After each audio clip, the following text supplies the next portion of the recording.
Periyar Maniamma Institute of Science and Technology, Tanjavur, CSE with specialization in AI and ML and data science and cyber security. சென்னையில் நாளுக்கு நாள் போதை மருந்துகளுடைய பயன்பாடு கொஞ்சம் கொஞ்சமாக அதிகரிச்சுட்டே இருக்குது. அதே நேரத்தில் இது மூலமாக ஏற்படக்கூடிய உயிரிழப்புகளும் தொடர்கதையாக தான் இருக்குது. இதுக்கு ஒரு முடிவே இல்லாமல் இருக்குது. அந்த வகையில் தான் இன்றைக்கும் ஒரு போதை ஊசியால் ஒரு 17 வயது சிறுவன் உயிரிழந்த சம்பவம் நடந்திருக்கு. சென்னை புளியந்தோப்பு பகுதியில் இருக்கக்கூடிய 17 வயது சிறுவன் அவர் 10ஆம் வகுப்போட படித்து முடிச்சுட்டு அதுக்கு பிறகு எலக்ட்ரிஷியன் ஹெல்ப்பராக வேலை பார்த்துட்டு இருந்திருக்காரு. இந்த நிலையில் பிராட்வேல இருக்கக்கூடிய தன்னுடைய நண்பர்கள் 3 பேரோடு சேர்ந்து போதை ஊசிகளை தங்களுடைய உடம்புல செலுத்தியிருக்காங்க. அந்த வீட்டிலிருந்து வெளியே வரும்போதே அந்த 17 வயது சிறுவன் மயக்கம் போட்டு விழுந்திருக்காரு. அதுக்கு பிறகு அதுக்கு இருக்கக்கூடிய நண்பர்கள் எல்லாருமே 2 வீலரில் ஸ்டான்லி மருத்துவமனையில் அந்த சிறுவனை அனுமதிச்சிருக்காங்க. ஸோ அவருடைய உடலை பரிசோதித்த மருத்துவர்கள் இவர் உயிர் இழந்துட்டாரு அப்படின்றதையும் சொல்லியிருக்காங்க. பிறகு உடலை பிரேத பரிசோதனை செய்யும் போது தான் அவருடைய உடம்புல போதை ஊசி செலுத்தப்பட்டது தெரிஞ்சிருக்கு. ஸோ இதுக்கு பிறகு காவல்துறையிட்ட அந்த வழக்கை கொடுத்து அவங்க விசாரிக்கவும் செஞ்சுருக்காங்க. தொடர்ந்து தமிழகத்தில் இந்த மாதிரியான சம்பவம் அதிகரிச்சுட்டே இருக்குது. குறிப்பாக சென்னையில் வடசென்னை பகுதிகளிலையும் இந்த மாதிரி போதை ஊசியால் உயிரிழப்புகள் ஏற்படுற சம்பவம் நாளுக்கு நாள் அதிகரிச்சு இருக்குது.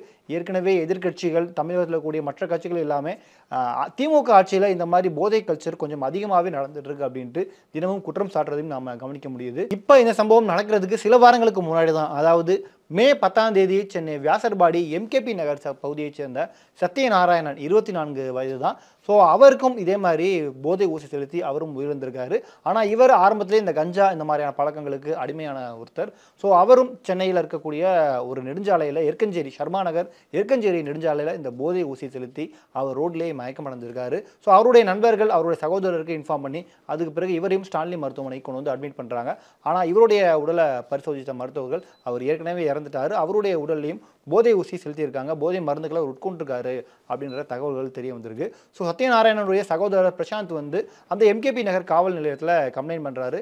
இந்த மாதிரி போதை மருந்துகளுடைய பழக்கம் நாளுக்கு நாள் அதிகரிச்சுட்டே இருக்குது, இவர் எப்படி இருந்தார் அப்படின்றத கண்டுபிடிங்க அப்படின்ற ஒரு கம்ப்ளைண்ட்டும் அவர் கொடுக்குறாரு. இந்த வழக்கை காவல்துறையினர் ஹேண்டில் பண்ணும்போது தான் கொடுங்கையூர் பகுதியை சேர்ந்த முகமது மஜீத் மற்றும் வியாசர்பாடியை சேர்ந்த அசேன் பாஷா மெக்கானிக் இவங்க 2 பேரும் தான் இந்த மாத்திரைகளை விற்கிறது தெரிய வந்திருக்கு. குறிப்பாக ஒரு 17 வயது சிறுவனும் இதில் தொடர்பில் இருந்திருக்காரு.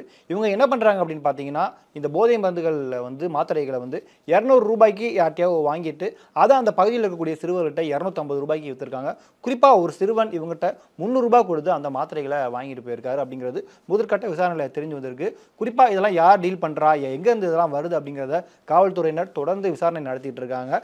பட் இதில் சம்மந்தப்பட்டவங்க யாராக இருந்தாலும் அவங்களுக்கு கொலை வழக்குக்கு நிகரான ஒரு வழக்கில் அவங்கள கைது செய்யப்படும் அப்படின்ற அளவுக்கு காவல்துறையினர் அறிவிச்சிருக்காங்க. குறிப்பாக வடசென்னை பகுதிகளில் இதை கட்டுக்குள் கொண்டு வரணும் அப்படிங்கிறதுனால சென்னை கமிஷனர் ரொம்பவே தீவிரமாக இதுக்கான தேடுதல் வேட்டையில் ஈடுபட்டு இருக்காங்க.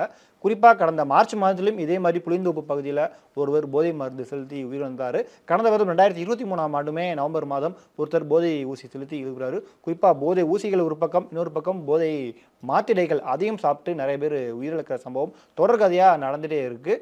இது முடிவே இல்லையா அப்படின்ற ஒரு கேள்வியும் எதிர்க்கட்சிகள் தரப்புலேருந்து எழுப்பப்பட்டு இருக்கு.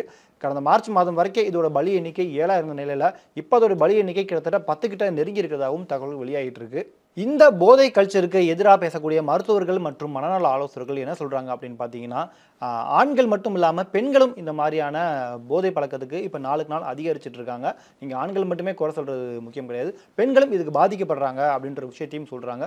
குறிப்பாக ஆண்கள் சிறுவர்கள் தான் அதிகமாக பாதிக்கப்படுறாங்க. அதாவது தங்களுடைய பகுதியில் இருக்கக்கூடிய அந்த வேலைக்கு போகாமல் இந்த மாதிரி நிறைய விஷயங்கள் பண்ணக்கூடிய இளைஞர்களை பார்த்து தான் அவங்க கெட்டு போகிறாங்க. ஒரு கிரவுண்டில் கிரிக்கெட் விளையாட போகும்போது சரி, அங்கே ஏதாச்சும் ஒரு கார்னரில் இந்த மாதிரி சில பசங்கள் உட்காந்துருக்காங்க, அவங்கள பார்த்து அவங்க மூலமாக இதுமே நாமளும் பண்ணணும் அப்படின்ற ஒரு பழக்கம் அவங்க மூலமாக கிடைக்க ஆரம்பிக்குது. ஸோ இந்த மாதிரி தவறான நட்புகள் ஒரு கட்டத்தில் இந்த பாதையை நோக்கி கூட்டிகிட்டு போகுது.